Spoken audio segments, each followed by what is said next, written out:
Biodynamic Psychotherapist. I used to work with the Migraine Association as well, and have been running self-management courses for the Migraine Association and Arthritis Ireland for the past number of years.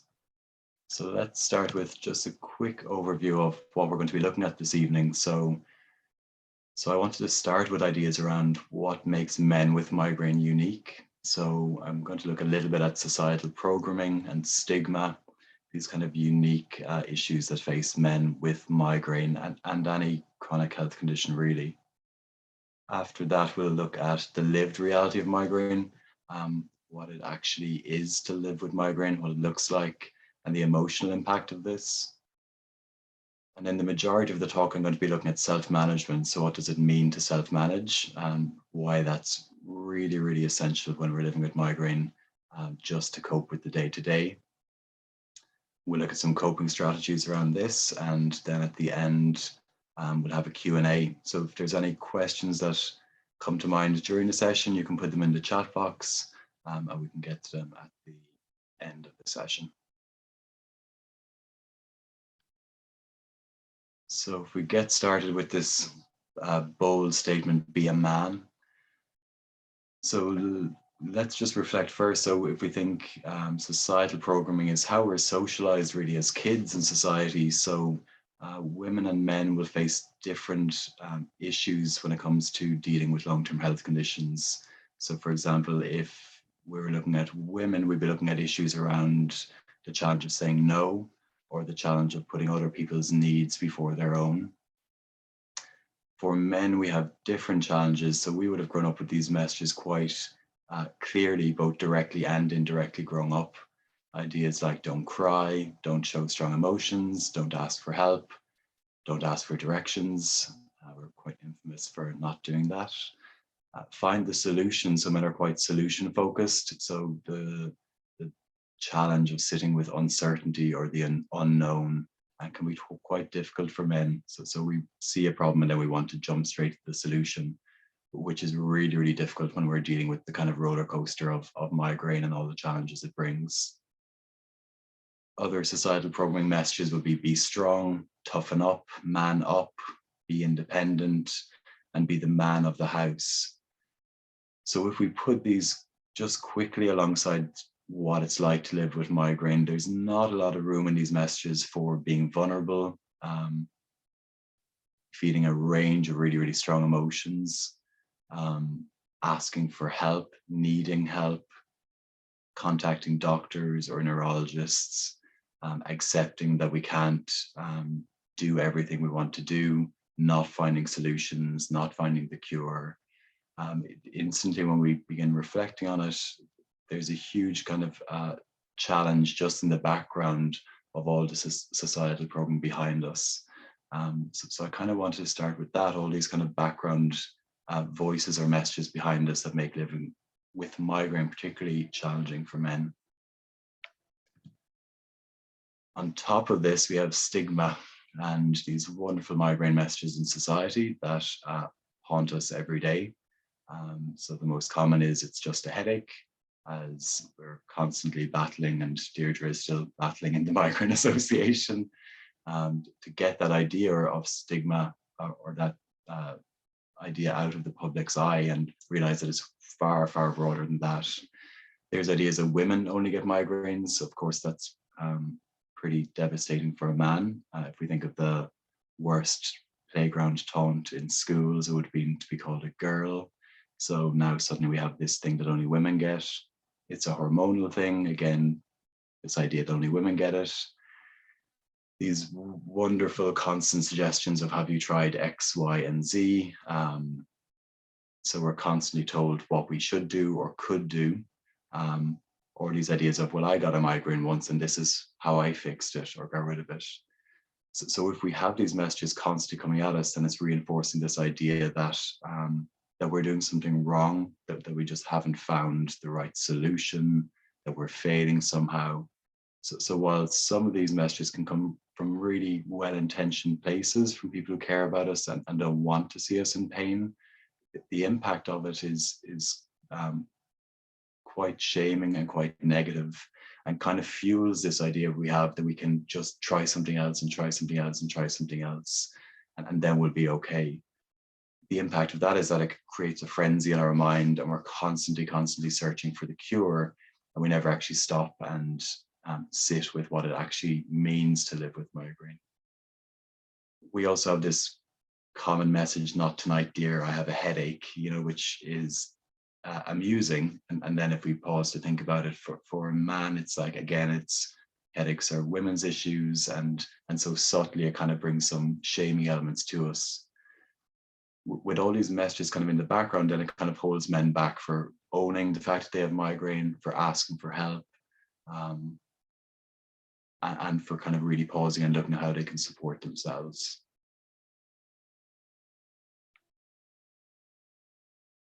So if we kind of step forward then from all these ideas behind us, and look at the lived reality of migraine.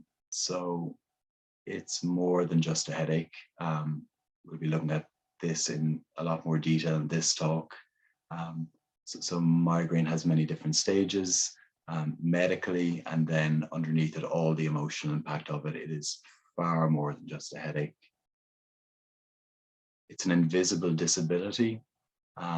This is a word that I've been sitting with and struggling with for years. When I first heard that migraine was classified as a disability, I instantly dismissed it,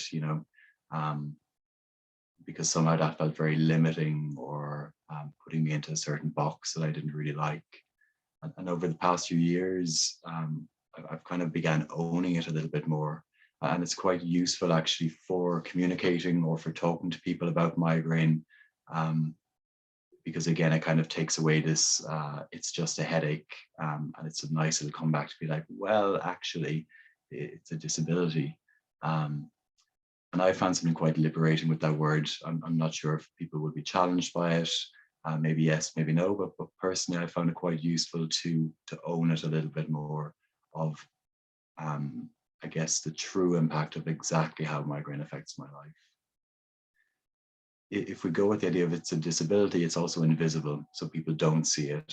People don't know when we're in pain. People don't know the extent of pain we're in. So of course, some people will have, I'm thinking of hemiplegic migraine, where it can be quite physically clear.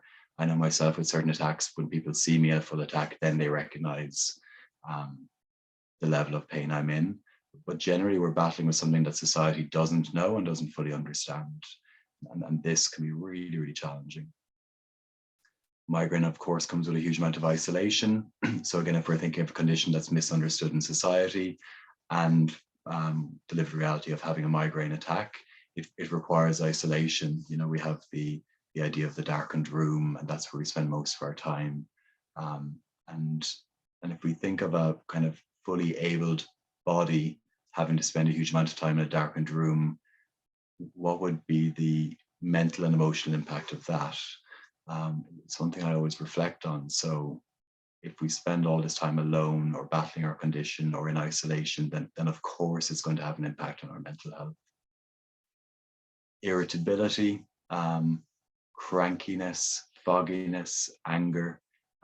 There's a whole range of emotions we go through that make it really difficult to be in relationship with the world in general when we're in certain migraine attacks or just living with migraine. We're going to talk about them a little bit more a little bit later. One thing I've been reflecting on recently is the constant threat of migraine. So maybe just to name, I've had migraine since I was in my mid to late teens. That went from kind of chronic migraine in my late teens to episodic migraine in most of my 20s. And in recent years, it's kind of gone back or gone forward to chronic migraine, which would be, I guess the last 9 months, it's been chronic migraine territory. So I kind of have constant migraine. And on days where I'm not having an attack or I'm feeling well, there's always a constant threat of migraine in the back of my mind. So even a few days ago, I walked outside and the sun caught my eye a certain way. So I thought I was having aura. So instantly it's the idea of, am I starting an attack right now?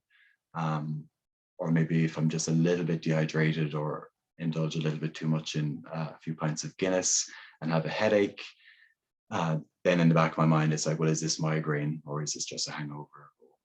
So it's always lingering there. When it's not present, it's still very present in my mind. And that has a really strong emotional impact. As we were just looking at, there's a social stigma and lack of awareness. So we're constantly battling other people's perceptions of what migraine is or isn't. And then finally, the adjustments and adaptations. So the cancelled plans and the new medication and new GPs and new neurologists and toing and froing and hopes and expectations and failed attempts and trying the next cure that your neighbor suggested. And all of these things create a constant emotional roller coaster that is far more than just a headache. So if we look a little bit, kind of focus a little bit more directly on the emotional impact of migraine. So the first thing I want to name is the anger, the irritability and the frustration. So anybody living with chronic pain or pain in any form is going to endure a wide range of emotions. I always think there's something really particular about migraine because it's focused all up here, you know. So I always name it as like my head is in vice grips at the moment. And so that really impacts us in a really different way, I find, because everything up here, the pain is focused up here, the thoughts that are battling with the pain are focused up here, anything supportive that we're planning is focused up here. So everything's kind of squeezed together, and of course this comes out. So I find particularly with men that I've encountered living with migraine, anger, irritability and frustration are the kind of number one emotional place that they'll go to. Partly, if we want to name it, because they're holding and containing and being a man and staying tough, and at the same time they're in immense pain and suffering a lot. So it's one question I've always have gotten from men on these groups is like, how do I get over the anger? So the one thing I'd always look at with this is, well, the anger is telling you something, you know, the anger is saying, I'm really not happy here and I'm really suffering. So we need to find a different language around the anger.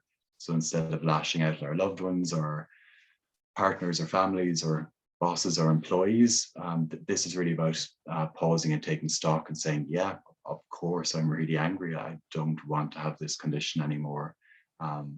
But underneath the anger, there's a huge amount of need, and there's a huge amount of other emotions waiting to be seen.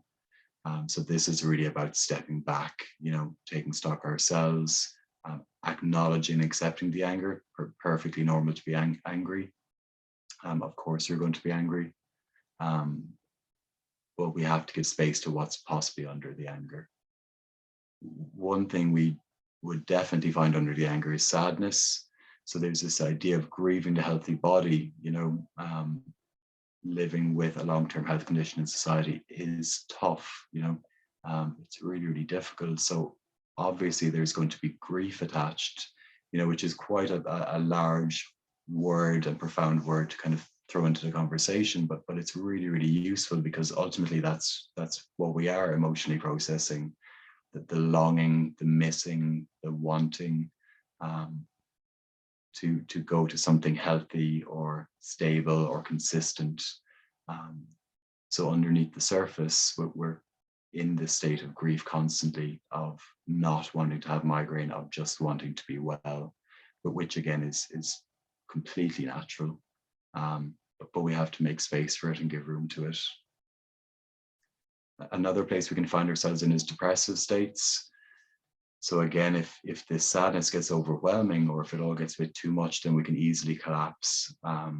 If we feel like we don't have the supports we need in life, if we feel like we're constantly banging our head against the wall in various forms, then it can really get us down. And what I found, I guess, with chronic migraine is that if I'm constantly battling migraine or have kind of run-on attacks that go on, my ability and my emotional ability to support myself really decreases. So of course, then I start kind of deflating mentally and emotionally. So it's always something that we have to be really, really aware of, that if we don't break the cycle or put in enough supports around us, then we can easily slide into something that can be quite depressive, which is, of course, is not a really good place to be. And then actually we have no resources then in that position. So again, if we're looking at kind of like callback signals in this talk, asking for help, reaching out for supports, putting supports in, these are why they're so important, so that we don't end up in these completely helpless positions. Guilt. So if we think of all the events or parties or celebrations or dates that we've had to cancel with migraine, or just not being there for our families, or being stuck in a room when lovely things are happening, guilt is always going to be present. And again, it's so limiting. So one thing we'll be looking at a bit later is how much our body actually goes through during a migraine attack. And then somehow we end up in a place of beating ourselves up, that we've done something wrong, or it's our fault, or we've let someone down. So if we don't kind of begin this process or start to look at how we can actually live with migraine or live alongside it, then these things like guilt are constantly going to be beating us up, which don't serve anyone any good. So I can be as guilty as I want at cancelling plans. It's not going to change. It's just going to make me feel worse, and I'm already feeling bad enough with migraine. So it's something we have to be really, really mindful of, how we beat ourselves up or guilt ourselves or shame ourselves over something that's really out of our control. Fear, the fear that we will get worse, that it'll never go away, that it's never ending. I know this well myself. I really thought I'd gotten rid of my migraines, and then they came back so strongly. So I went through the fear of, is this actually migraine, or is something far more serious happening in my body? So we have to make space for this and acknowledge it's scary, and sometimes attacks can be so strong, they can be really, really terrifying. So how do we support fear in our lives? How do we put enough supports around us to give space to it, to support it, to be able to express it openly? We have another place called bargaining and searching. So this is, again, really common when we look at searching for the cure.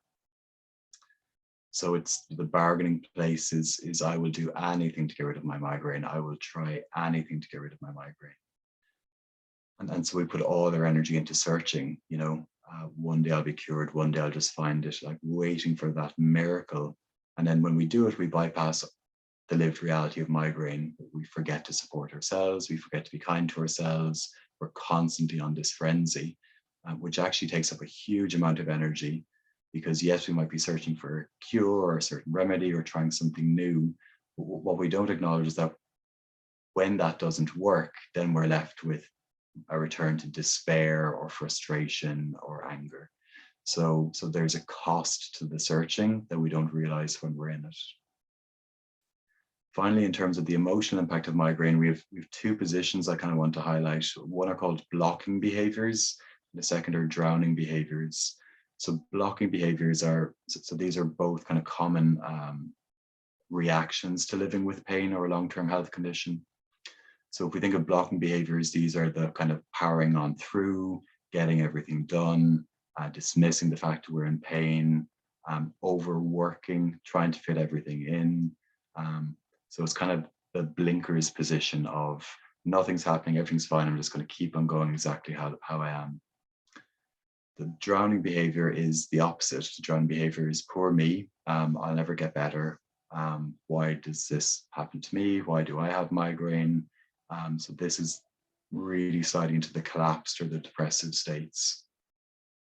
So these positions, one might be more familiar to the other, or we might recognize our blocking behaviors in certain periods of our migraine journey and certain times our drowning behaviors. One thing to name with these is that these are completely natural responses. The issue here is that if they're dominating us from the unconscious, from behind the scenes, if I'm just powering through kind of mindlessly, or if I'm stuck in a pit of self-pity mindlessly, then they're both really, really helpless positions to be in. And they really, really limit me in terms of finding supports that are actually good for me. So what I'm really aware of is some days I need to block, some days I just need to power through and And I have to make a conscious decision to do that, because the impact of it then isn't so severe. I'm not being dominated or ruled by something kind of in the background of my mind. I'm deciding, actually, no, I have to do this today. And so I'm going to power through. And if I power through, then there might be consequences tomorrow. So I can make a choice with it. Similarly, with drowning, some days I do just want to stay in bed, not because of migraine, but just because I'm fed up of dealing with migraine. And that's okay, because it's natural, but I'll make a choice about it. It's like I'll give myself a day, or maybe in winter months, give myself 2 days if I can.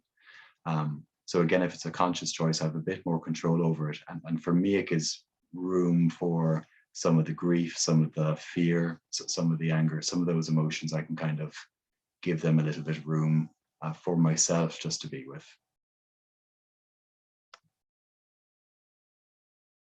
So the next slide, we're looking at the idea of getting to know your migraine.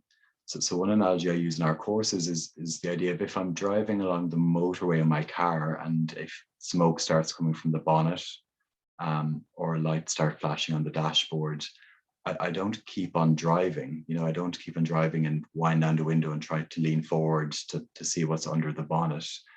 Automatically, we would pull in, and this is what we don't do a lot of the time, especially as men, and especially when we're powering through. We just get on with it, and so rationally, it doesn't make any sense whatsoever. But when our bodies are sending us a really clear message that something is wrong or something is up, and we're blissfully ignoring it, or not so blissfully ignoring it. So if we think of the search for the cure, it's always looking for the cure of migraine in general. So again, it's this frenzy space that we've named can be quite limiting. But what we miss with this is that we forget our individual patterns. So migraine is a really unique neurological condition. So what works for my migraine, or what supports me, may be the worst thing ever for your migraine and for what supports you. So I always tell people on all these courses, get to know your migraine. It's so important. So this is something coming clearly from your body, that some things help and some things don't help. But you need to pull in your car, you need to stop, and you need to get to know it as intimately as possible. So I know the Migraine Association have their migraine diaries, which are such a valuable resource. And so this is the importance of self-recording.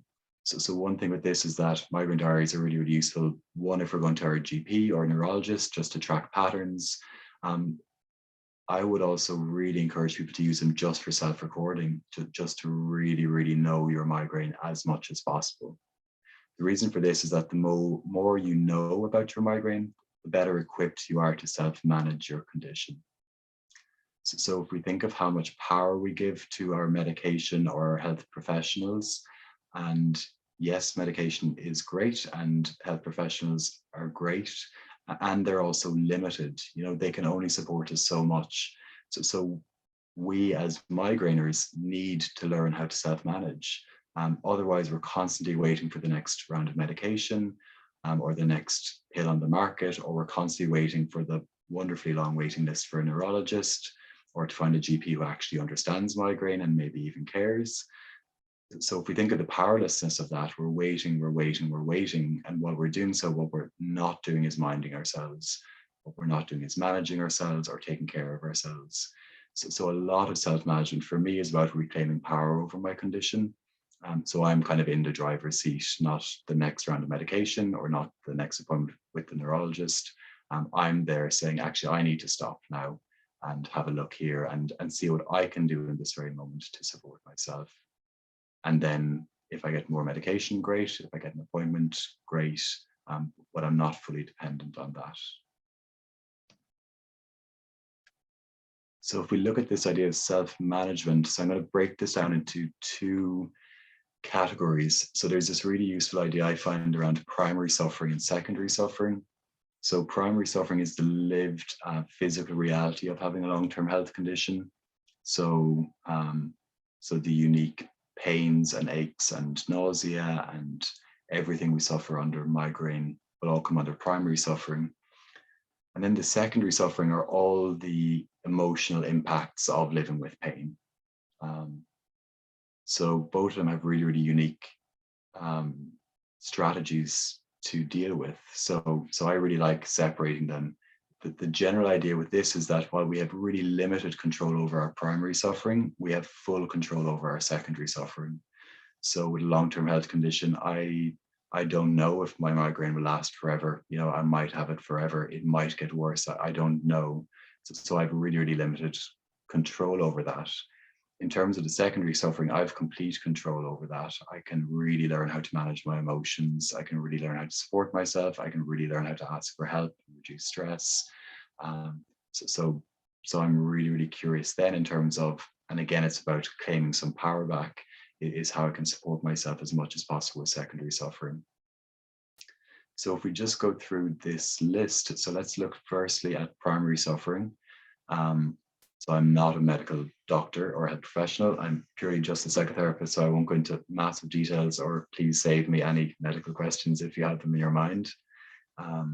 So understanding triggers and migraine diary. So this is the space of getting to know your migraine and get to know it intimately. You know, I always think I have my migraine right there on my shoulder, so that, you know, a few days before an attack, when I get a little bit hyper, I'm like, oh yeah, there you are.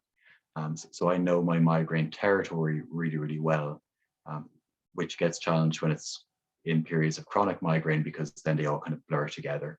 But if I get enough space between them, then I can get to know them. And then once I know I'm in migraine territory, then I know how to support myself or what I need. Next thing is healthcare supports. So we have our GP, neurologist, optician, dentist. So I had a bit of a game changer a few months ago of just getting glasses. So my eyesight is generally fine, but they allow my eyes to relax a little bit more. So especially with screen time, glasses have really, really helped. So there's a range of supports out there, and we can easily dismiss them and say, well, my GP is useless, or sure, I'm waiting too long for the neurologist. But we do need them, you know.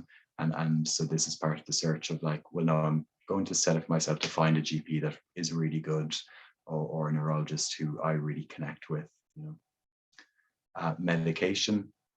A lot of people I'm aware of, I'm kind of running these courses, are really anti-medication, and I get it. We don't want to be dependent fully on medication. However, it's so useful.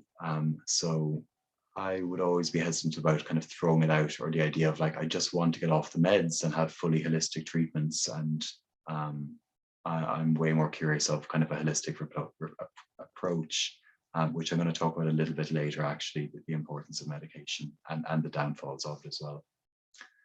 Holistic treatments are great, can be great. Again, what's good for me might be terrible for you. Personally, I find acupuncture is really, really great. And having said this, when I'm looking for any holistic treatments, I've stopped looking for someone to cure my migraine. I'm looking for treatments that actually support me deal with the secondary suffering. So this is always my approach. Can you ease a little bit of stress in my life? Can you make me feel relaxed for an hour? So all of that is going to be really, really useful. And it's really nice to kind of end the search of like, I heard there's this woman up in Donegal who, you know, does this treatment and cures. Just to go to someone for relaxation or being kind to ourselves can be really, really useful. A self-management kit, this is something I'd always really encourage people to do. So if we think of kind of some subtle migraine triggers, being hungry, missing meals, being thirsty. So I would always have my self-management kit with me. So I have a few snacks so that I'm constantly nibbling, you know, so I'm not getting to the point that I'm hungry and then my body's kind of compensating hunger and then I'm in more migraine territory. I have my meds with me, I have water with me. So it's really, really simple. And if anything, having the kit around with me constantly, and when I say kit, I just have them in my bag, but they relieve some of that stress in the background. So in the back of my head, if I'm out and I'm like, I'm having a really nice time, but whoa, what if I get a migraine attack now? At least I've all these things that support me in my bag, then it eases some of that background stress. And that in and of itself can be really, really useful. Another thing with primary suffering is compensatory muscle strain. So if we think everything is kind of focused in our heads with migraine, but if we think of the impact of that on our necks and our shoulders, so we're constantly compensating the pain in our heads with other muscles, especially in our upper back. So this is something I'm always really, really aware of. So if I'm constantly tensing up here, then that tension is just going to kind of re-impact more migraine attacks. So anything I can do to loosen up these muscles in the back of my neck and my shoulders is really, really good. It also impacts the vagal nerve, which really works well, or is the kind of core of the nervous system. So anything I can do to support that also supports my body in general. So this is another little trick I find helps primary suffering. And sleep management. So the migraine brain loves routine. So the more consistent we are with our sleep, the more it helps. And again, there's this thing around triggers and these things we have to do and should do. And one thing I found is that there was years where I was so rigid and regimental around sleep management or triggers or avoiding certain foods, but they were actually causing more stress than good. It's that desire of like, God, I just want to stay up all night at this wedding, or God, I really want to eat that cheese board, and so now I kind of allow myself leeway because it's actually spending time with friends and socializing and doing things that are probably terrible for my migraine is way more supportive for my mental health than limiting myself. So that's possibly a challenging belief, and I hope there's no doctors listening to this. If we move on to secondary suffering, understanding your needs, that this is where we have to start. We have to stop the car, we have to get out, we have to figure out what's happening, and we have to understand what we need around it. So yes, we can write all the migraine diaries in the world, but if we don't join them up with what I need at each particular stage of my migraine journey, then it's can run the risk of becoming empty information. I'm going to be going through all of these in more detail, so maybe I'll just quickly run through them. The next one is communicating pain. So how do we actually communicate our pain and our condition to loved ones? Reducing stress. So let's throw out the idea of removing stress. It's impossible. We live in a deeply stressful society. So let's look at how we can reduce stress in whatever way possible. Pacing. We have this pattern of 6-day migraine, 1-day stress. So we're in pain, we're in pain, we're in pain. And then the day we're pain-free, we're off doing everything that we wanted to get done in the week. And then lo and behold, we're back into a migraine attack. So we need to learn how to pace ourselves properly. Emotional support and process. There's so much going on around living with migraine. We need help. We need support for our emotions as well as our pain. And then we have ideas of pain reduction techniques, pain distraction techniques, deceptive thought distractions. So these are all interesting and useful coping strategies for when we're having attacks, and compassion and acceptance. So I'm going to go into all of these in a little bit more detail. Maybe first, if we just quickly refer to our primary suffering. And again, this idea that migraine is just a headache. So I really like this chart because of the time. If we think the prodrome is 3, for those who are possibly not watching the screen, I just have a chart up of the prodrome or a headache and postdrome. So these different stages of the migraine attack. So this is useful because it shows us that prodrome could be 3 hours to several days beforehand, or as 5 to 60 minutes. Headache, is 4 to 72 hours, and then the postdrome is 1 to 2 days. So this is your attack, and when we focus solely on the headache, then we lose all of the things that are happening on either side of it. And on either side of it, there's so many emotional components that are happening.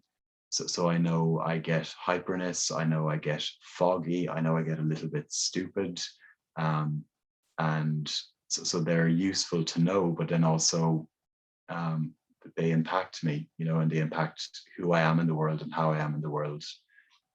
And then after the migraine attack, there's the postdrome. So it's the migraine hangover and the necessity to recover, to give ourselves time to recover, which we're really bad at doing. It's kind of like if we're having consistent migraines, it's like, great, the headache's over, I can, get out of bed.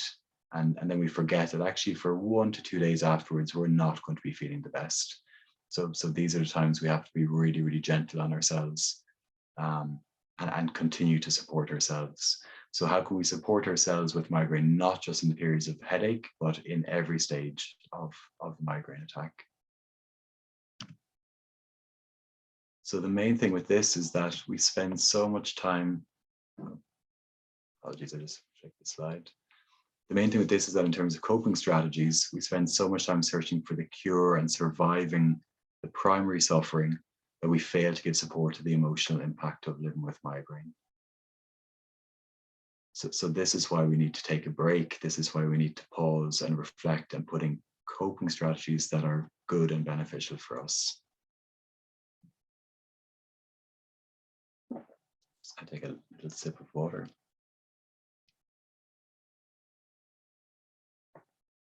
So the first thing with this is understanding your needs. So people might have done the kind of pain chart for medical health professionals before, for pain level, what it feels like. One resource I find really useful with this is adding what do I need. So this is a really good place to kind of begin being like, okay, let's really get to know my migraine and really put in place what I need around it.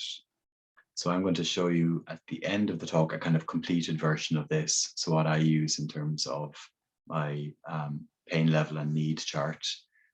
This can be really useful for a number of reasons. One, it's really, really good for us to understand our migraine intimately. It can be really good to share with loved ones. So instead of trying to explain your pain level, you can say it's a 4 or it's a 6, and then your husband or your wife or your kids know exactly what's going on with you and also what you need. It can also be really good to share with bosses or colleagues if we need to. You know, there's the idea of, we'll be looking at it, communicating our condition, like who do we need to share this information with, and will it support you? So if it does, then this can be a really, really useful resource to need, or a resource to use. So one thing around this, I remember years ago starting a new job in Italy, and my first day on the job, I had a pretty severe migraine attack, and the receptionist had migraine or lived with migraine. So she took one look at me and knew what was happening, and threw her jacket over my head and threw me into the back of her car and drove me home. So if it wasn't for her recognizing me, I would have been left in an absolute state in a foreign country with very limited Italian, trying to explain what was happening. So it's a story that always comes to mind of like, well, actually, if I'm in that position again, I'll probably have to use something like this to say, this is something I live with and this could happen. And if this happens, throw something over my head and drive me home. So if she wasn't there, I would have been left quite helpless. And again, that would have had a huge emotional impact on the migraine attack. If we look at communicating pain, so educate yourself on migraine in general, educate yourself on your migraine. So these are two very separate things, and I would encourage everyone to do both. I would recommend the Migraine Association, who are full of information for the first one, and then it's up to you to educate yourself on your condition. In terms of communicating pain, find language that works for you. You know, there's loads of resources here on how we can actually communicate and good ways to communicate, but communication is based on every individual relationship. So there's certain things I know, like I've banned my partner from asking, how's your head today? Because it drives me mental, because it's never just a headache. So I found that really useful. So and in doing that, I've found other ways around it. You know, is there anything you need today? Or I just find that way more supportful. So find the language that works for you. So this could be giving your partner or loved ones charts or information, or sitting down with them being like, when you say this, it's really annoying actually, you know, how can we learn a different way of communicating? So take the time in your relationships to find language that works for you and possibly the other person as well. Understand your window of tolerance. So in psychotherapy terms, our window of tolerance is our coping capacity to deal with things. So generally, and this is kind of, you know, based on childhood and how we're raised and all these complex issues. So some of us can deal with a lot, some of us can deal with very little. This is just our individual window of tolerance. With migraine, and particularly in certain attacks, my window of tolerance becomes absolutely tiny. So this is something that I've had to communicate. It's like being asked to wash the dishes can make me really angry, because I actually just can't deal with the mental process of picking up a dish and putting it in the dishwasher. Being reminded of something I have to do next week, again, can throw me into complete frustration, because at that moment in time, I can't deal with anything. I'm dealing with so much pain, and I'm dealing with just trying to survive, that everything external is just too much. So I found this a really, really useful one to explain to loved ones, when I'm in an attack or when I'm in this certain stage, I can't deal with anything, and I don't use anything lightly. It really is survival mode. So getting to know your window of tolerance and learning how to explain this to others can be really, really useful. Subtle things about like how we use language can be really useful. So I always think of I have a migraine versus I live with migraine. So this has been really good for me in terms of cancelling plans. So, oh, sorry, I have to cancel because I have a migraine. I changed that to, I'm sorry, I have to cancel because I live with migraine, or if I'm feeling particularly sassy, I could say I live with migraine, which is a complex neurological condition and forces me to cancel plans. So it changes the conversation completely. And I really enjoy now talking about migraine and the lived reality of it. And I advocate my condition as much as possible, because I think it's really, really useful. And I think people need to know. And it changed with this idea of, okay, I'm going to stop saying I get migraines or I have a migraine. No, I live with migraine. And even when I don't have migraines, I am still always at risk of having a migraine attack. So that's my lived reality of living with migraine. So owning that has been quite supportive for me personally. The final part of communicating pain is understanding that not everybody will understand. So we want everyone to understand. We want people to get it and be there and support us. And the reality is they won't. So let's allow ourselves off the hook and understand that not everybody is going to understand, and we can explain it until the cows come home. But it just causes more frustration. So actually just accepting, yeah, we can try, and if it lands, it lands, and if it doesn't, it doesn't. Take that pressure off you to force them to understand or demand them to understand. The next part here is reducing stress, emotional support and process, and pacing. So we have to consider standard stress, so the stress of just living in Ireland in 2022 versus the stress of living in Ireland in 2022 with migraine. So they're very, very different. So society is stressful as it is. The stress living with migraine is all of that with a whole lot more. So we have to really acknowledge that. So I used to be really frustrated when it was like, oh, stress is a main trigger and you have to remove your stress. And I think the more I kind of sat with it or looked at it, it was really clear to me how it really does impact migraine, partly because of capacity. So my body can only cope with so much. It's one way that I view my migraine, is that it's a signal of my body of only being able to cope with so much. So anything else, if there's huge additional stress, then my body goes a little bit into overload. So I need to kind of offload stress as much as possible. The impact of unresolved stress and trauma. So there's a huge conversation, I guess, in the chronic health community, especially with psychotherapy, around, it's unresolved trauma is the source of migraine or fibromyalgia or all these conditions. And it can be really shaming, and it can be really almost victim shaming. We're the ones who live with it, and then we're told that somehow we're the cause of it. So I'm a little bit on the fence with it, and I kind of just wanted to name it in the talk, because I think it's quite useful. One thing that I guess I've learned is that unresolved trauma and unresolved stress exacerbate the condition that I live with. So I kind of changed it in my mind. So I'm like, no, these things haven't caused my migraine. My migraine is hereditary and it's a neurological condition that I live with. But if there's things in my unconscious or in my childhood or in the background that I haven't dealt with, then of course they're going to cause more stress and strain on my nervous system and my body in general, and they will exacerbate and worsen my migraine. So this is how I view it. Isolation, visible disability, we've looked at this a bit earlier. So we need emotional support around that. This is isolating, this is deeply challenging, and we need as much support as possible. And finally, pacing. I named a 6-day headache, 1-day stress pattern. We need to learn how to manage our lives and our workloads and what we need to do in a really healthy, balanced way. So if we're packing everything into the days that we're feeling well, number one, we're putting more stress on ourselves for those days. And number two, more than likely, we're packing them in on the days when we're in post-drome, which is when our body actually should be recovering, not being overloaded. So there's plenty of pacing resources online, and it's definitely something I'd recommend people to look up or look at as well if it resonates with you.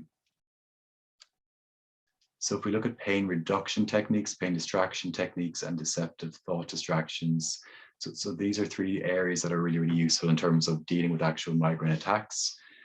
So one thing to name, if we look at pain reduction techniques, so we have things like hot and cold compresses, migraine caps, acupressure, I find really, really great, just kind of points in the hand that are really, really good at just easing some pain. Just try to move the screen a bit. Gentle stretching, I find really, really useful. Again, for that compensatory muscle strain.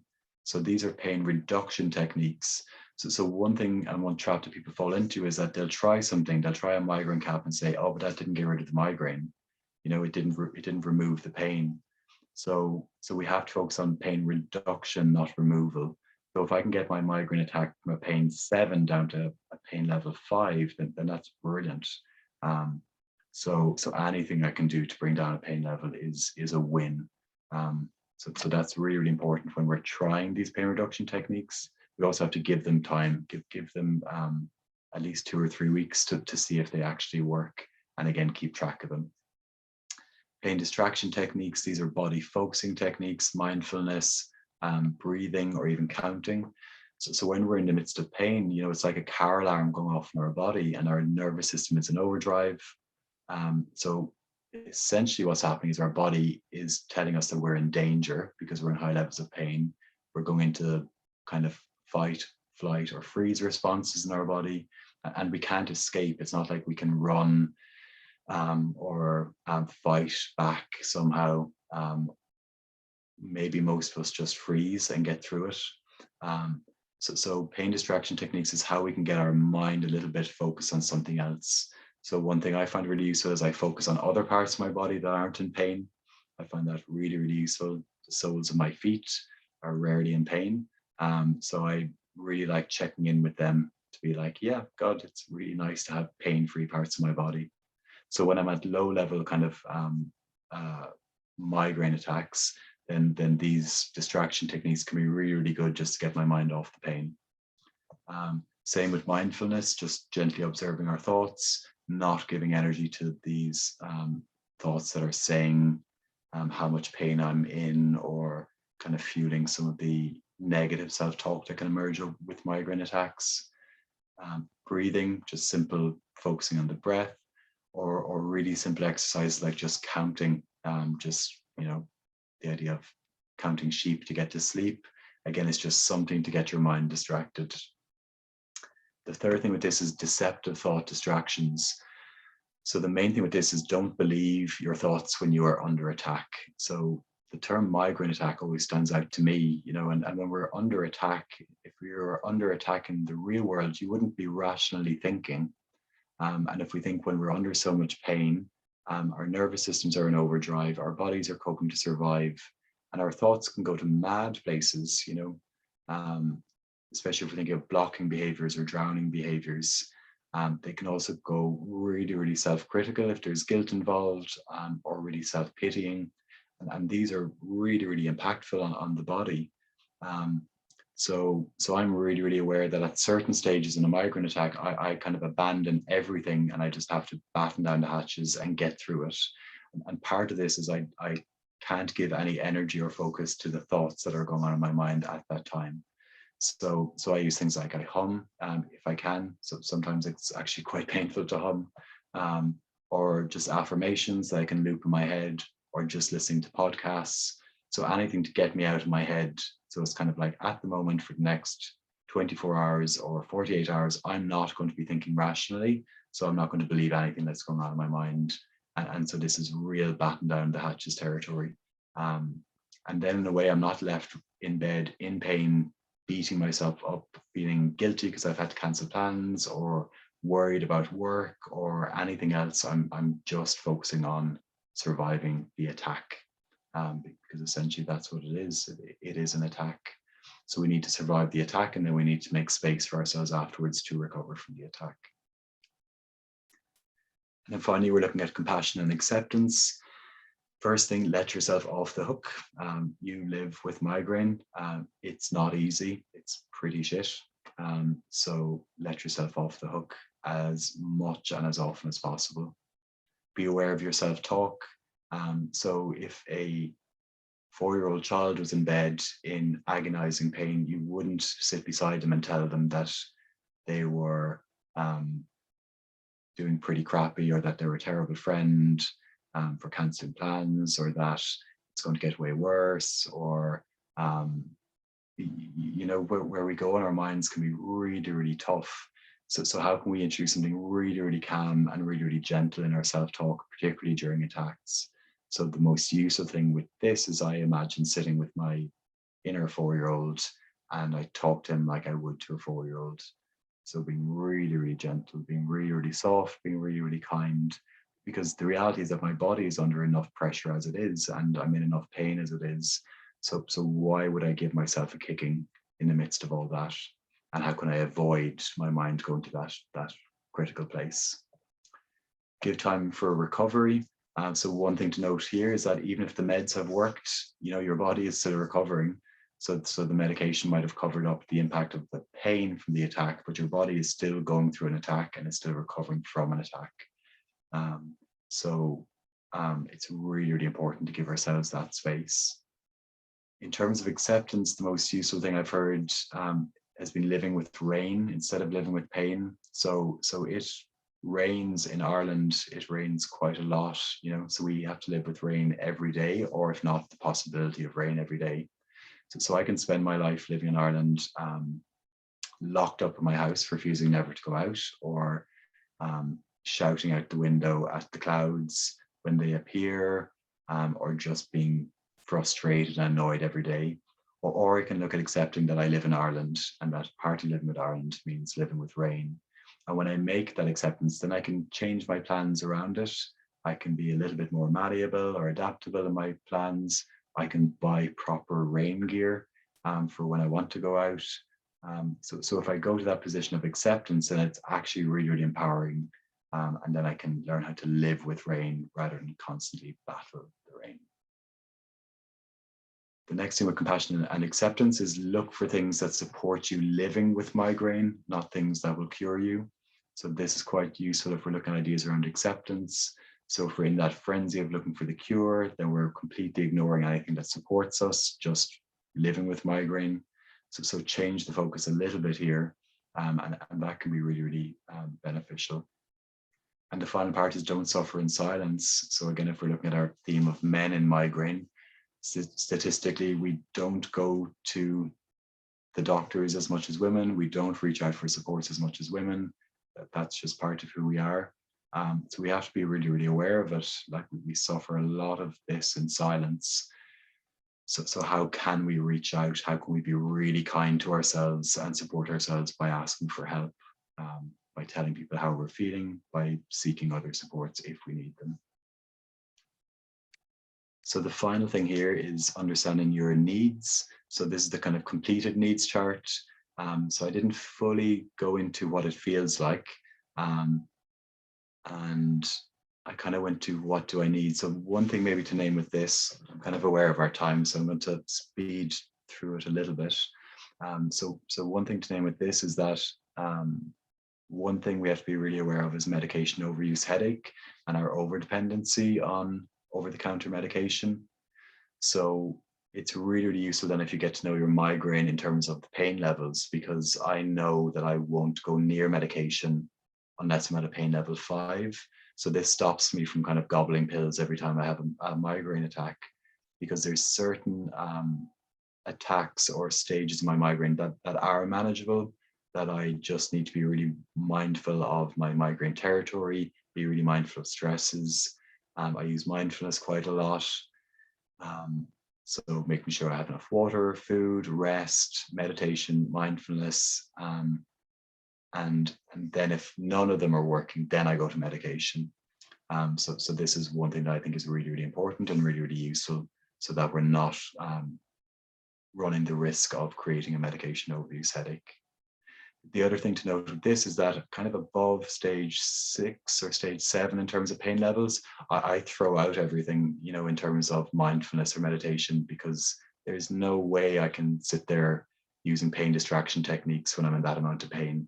So if you're trying any of the techniques or any new coping strategies, use them at a lower pain level, get to know them first, because there's only limited things that will really work after a certain pain threshold.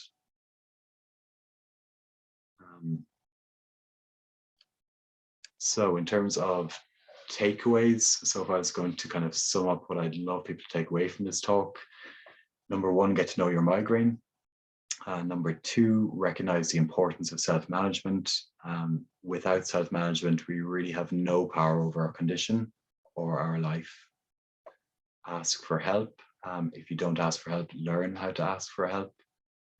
That's a journey in and of itself. Be kind to yourself, be kind to yourself, be kind to yourself. I had to write that one 3 times. It's so difficult living with migraine and living with pain. So if anything, just be kind to yourself. Again, focus on pain reduction, not pain removal. And the final part is can living with migraine teach us anything? Is there any benefit to living with this condition? And I always sit with ideas around, when I think of my migraine journey, it has forced me to mind myself. It has forced me to give myself a lot of attention. It has forced me to be mindful. And it has given me empathy and understanding of pain. So I guess today I'm at a place of like, I have some gratitude. Maybe gratitude might be a stretch, but awareness of the benefits of what I've learned from migraine. And then, of course, if you see me in 2 days in the middle of an attack, I will tell you the complete opposite. And that's okay. It's not always going to be the same position we find ourselves in. And there's always going to be up and downs. And that's just the reality of it. So that's the presentation for today.